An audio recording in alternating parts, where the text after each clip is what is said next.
Hallo igen. Nu skal vi i gang med vores sidste bevis for i dag, og det er beviset for sinusrelationen. Det kan umiddelbart virke lidt mærkeligt at skulle bevise sinusrelationen ud fra arealformlerne, som vi har bevist før, som jo er det, vi gør her. Men et eller andet sted giver det jo også meget god mening, fordi at vi har vores sinusrelation.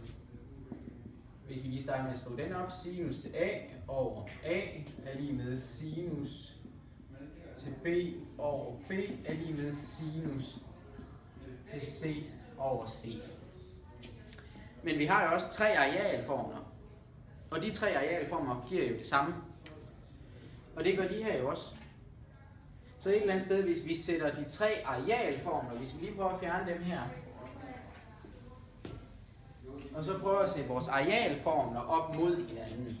Vi starter med at sige en halv gange A gange B gange C gange sinus til A er lige med en halv gange A gange C gange sinus til B er lige med en halv gange A gange B gange sinus til C.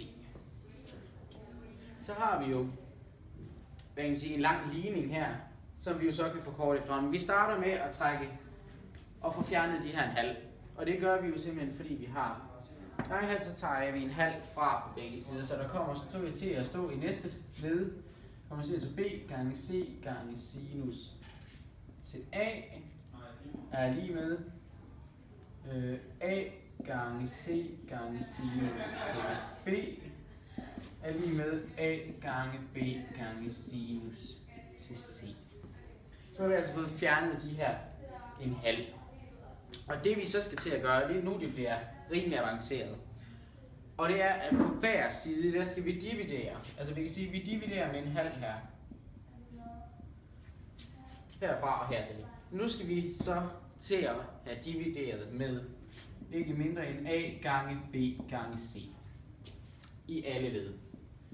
Så jeg vil sige, prøv at skrive den op igen, og den hedder kommer til at B gange C gange sinus til A, divideret med A gange B gange C.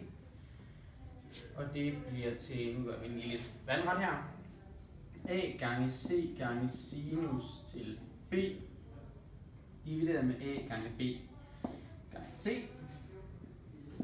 Og så kan vi sætte det sidste lige med ind, A gange B gange sinus til C over A gange B. Det var godt nok grimt B gange C.